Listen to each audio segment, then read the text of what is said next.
Everyone's gone crazy. Everyone should get out of here. We'll never wake up. But I was right, my precious. You are invincible. Precious? What's his precious? A miracle machine. Definitely not impossible. I think he's referring to that machine. What a drunkard. Oh, goodness. The smell of alcohol. Mein Fräulein, please allow me to fan the fumes away with my wings. Oh, excellent. Please, fan them away from me, too. Certainly. I've checked the surroundings, but there's no one else here. Isn't that strange? The Fatui is a big organization, but he's the only one left at this camp. What's more, we didn't even see him the last time we were here. Even the larger gentleman from the first time is missing. I think they must be hiding somewhere. As for why they may be hiding, I'm afraid we'll have to ask him.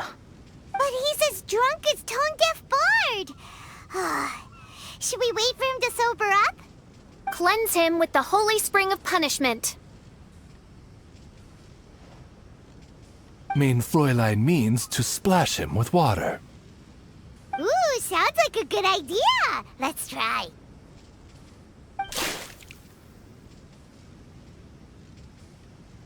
Hey, he opened his eyes. Huh? Hey, are you one of the Fatui? Can you tell us what happened here and what that machine is for? Fatui? Ha! Fatui! Those blockheads from the administration will regret it now! That's what you get for rejecting my research and forcing me to conduct my research on this deserted island. My precious! My precious! Why is he crying? Looks like he has a lot of pent-up emotions. You mocked me! And my precious invention. You don't know anything about the future. Only my invention can help us conquer the world! Idiots! Such idiots! Ow! Don't hit me! I won't blow up the lab again. I'm sorry. I didn't mean to. This man's gone insane. There's no way we can communicate with him. He wasn't like this when we first met him. It looks like the effects have grown worse, to the point of driving him mad. My manuscript. My manuscript. Only that can save. Manuscript? Where is it? Don't yell at me. Don't yell at me. Official, don't yell at him. Then I'll... Let me try.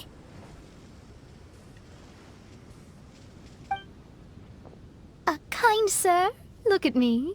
Now, tell me, where did you hide your manuscript? No. No, don't force me to write a report. Go away. He's completely lost in his own imagination. Allow me.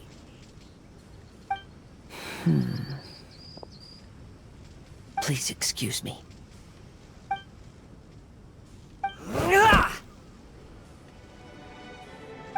Oh! My butt!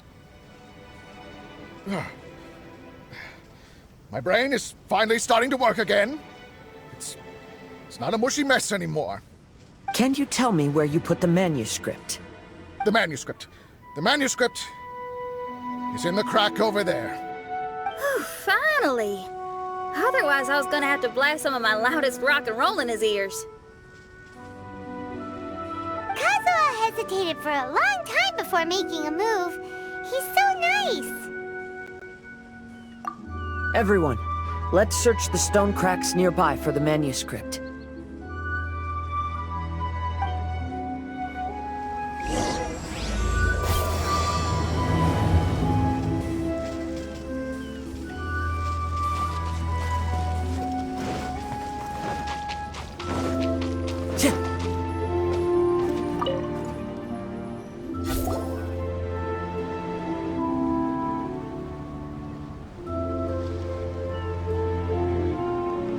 Found it!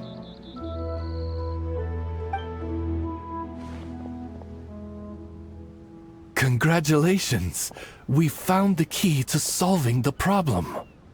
Let me see.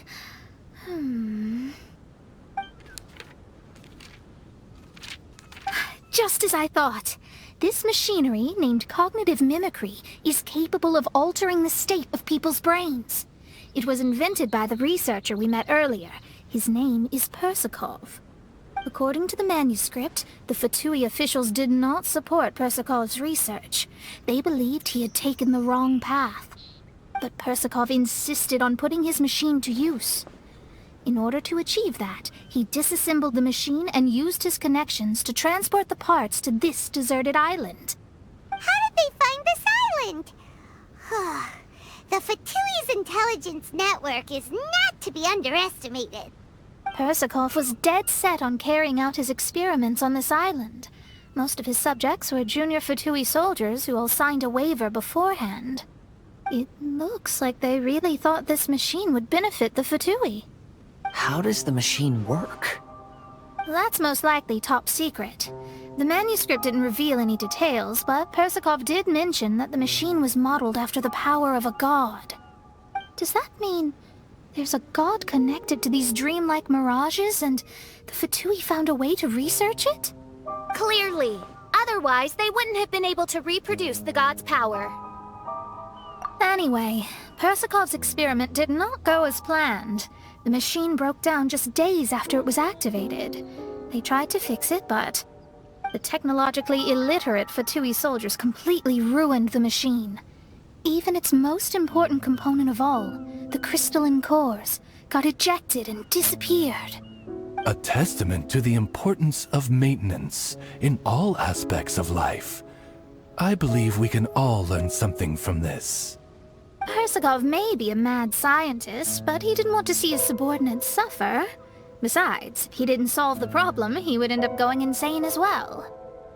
As a last resort, Persakov went out on his own to look for the cores. But he was just a sickly researcher, unfit for the task. He had to give up. Then, Persakov went searching for the soldiers who had gone mad and strayed from the group, and took them to a hidden cave. I think that was where they were at the day we arrived on this island. Persakov was taking a strong Fatui soldier somewhere. Yes, it took Persakov all of his strength to get all the missing soldiers into the cave. He tried to snap them out of it with music and poetry, but nothing worked. We came here once, but there was no one around. Come to think of it, that must have been the day Persakov was busy gathering the soldiers into the cave. There's good news and bad news written on the last few pages. The good news is, Persakov managed to figure out the location of the crystalline cores by piecing together the snippets of information he could get from the delirious soldiers. The bad news is Persakov failed to revive them and eventually succumbed to the device's influence himself. The last few pages of the manuscript are just unintelligible drunken scribbles. It appears that the responsibility for this issue now falls to my retainers and I. There's a map in the manuscript. The markings should indicate the locations of the crystalline cores.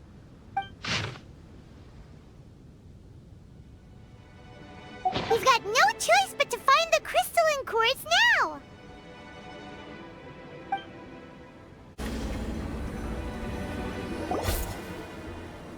We've inserted all of the crystalline cores, Mona. Is that all we needed to do?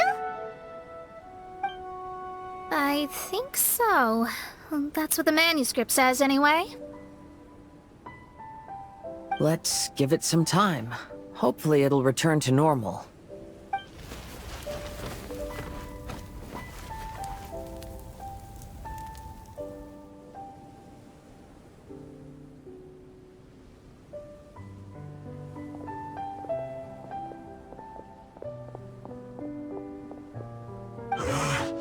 Someone's in our camp. Hey, who are you people?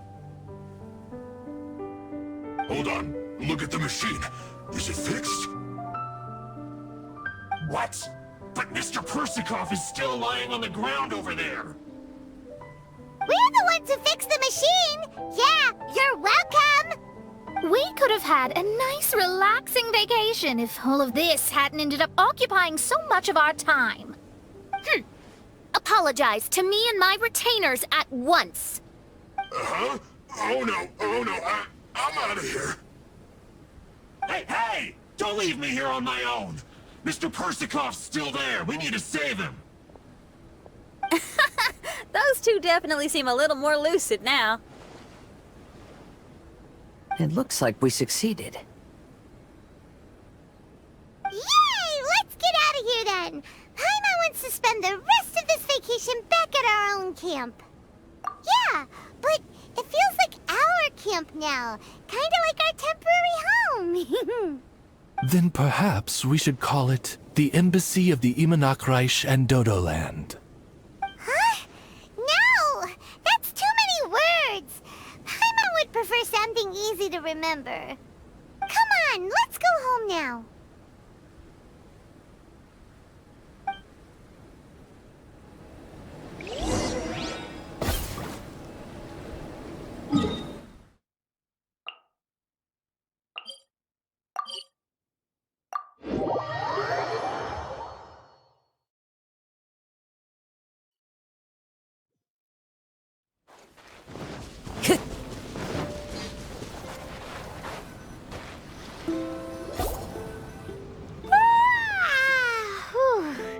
After coming home to a nice big meal, then having a long lie down, Paimon's finally starting to feel relaxed. Is the hospitality of the Imanakreich to thy liking? Paimon's loving it. Wonderful. Main Fräulein invited you all here not only to witness the arrival of our Holy Land, but most importantly, she wished that you could all relax and enjoy the summer. Great. Well, I've come to the right place. I love it here. May this place become an eternal paradise.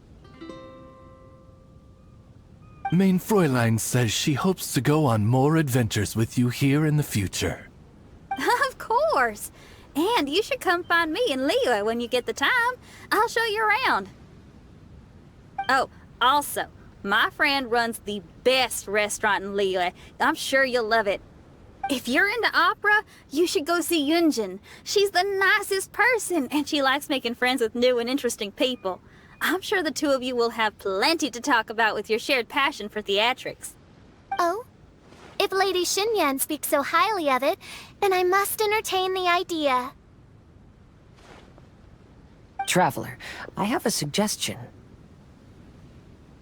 There's a snack called roasted lavender melon in Inazuma, which goes rather well with fish. Why don't we roast some fruit and seafood for dinner tonight? Then it's decided. I'll go gather some more fruit. And for seasoning... Yep, that should do it. Ah, you're all here.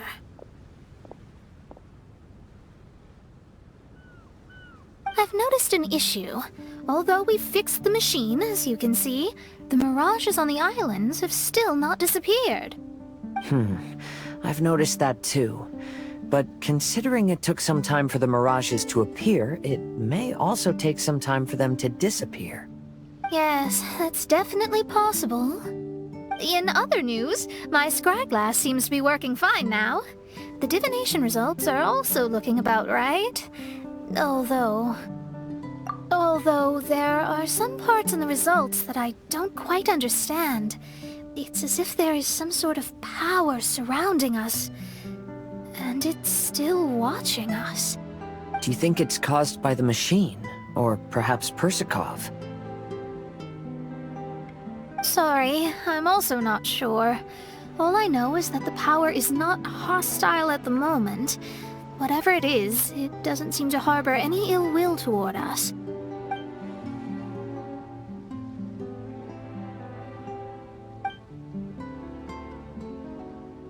Well, although there's nothing left to disturb us and we can finally kick back and enjoy our vacation, we still ought to be cautious while we're on these islands. I will keep seeing what the stars say every day. I promised Fischl that I'd be her guard. I can help. Good. I'll be counting on you. Goodness knows why those girls are so carefree about everything. I suppose it falls to me to be extra vigilant. Oh, coming.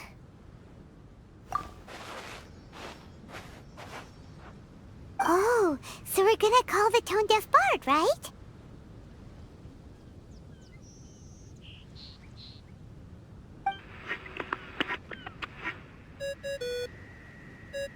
Well, hello there, strangers.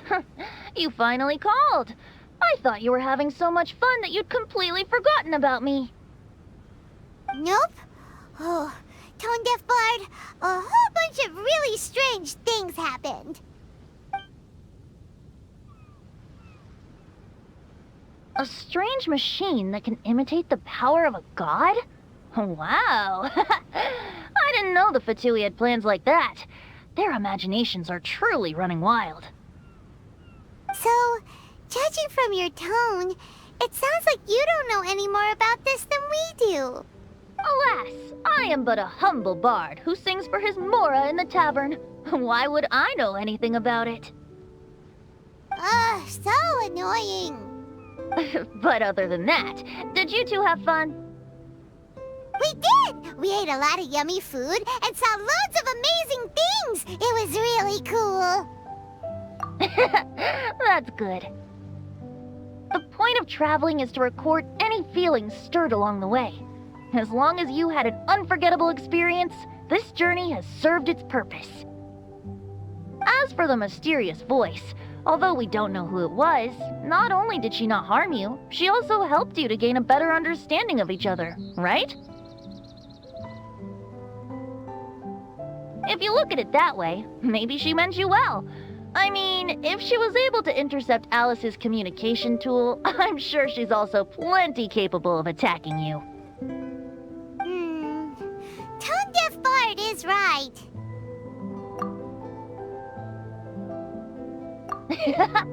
I'm glad to bring you some peace of mind. Just enjoy your vacation to the fullest. And don't forget to tell me all about the marvelous mirages when you get back. I want to record all these beautiful memories and turn them into ballads. Every summer will become an unforgettable song. Then I'll just wait for your return. Happy vacationing! If tone-deaf bard thinks it's okay, then maybe there's nothing to worry about. After all, tone-deaf bard is still a god. We should probably trust him. Let's head back. We don't want to keep everyone waiting. Hold on. Didn't Fischl say earlier that she's going to catch some crabs? Oh, Paimon wants to go too! Now you have solved the mystery. Doesn't it make you feel happy? Satisfied?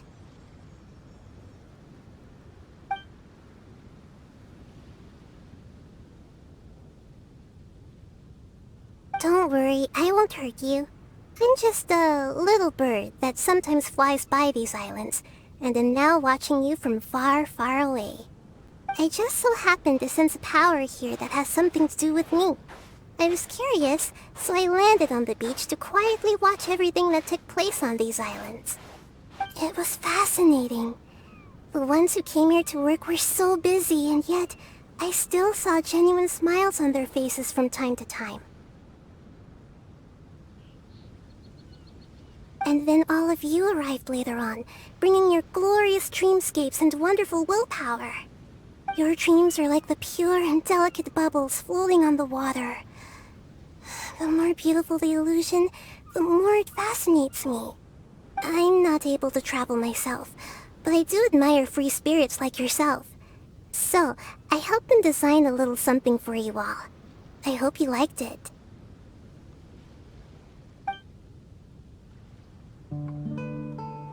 As I said, I don't have an agenda. I'm just a little bird.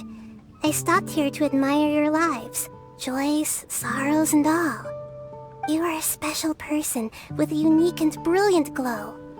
I decided to communicate with you in this way because I'm really curious about you. There's no need to wonder about my name. Maybe one day in the future, we will meet in another place. When that time comes, I think you'll be able to recognize me.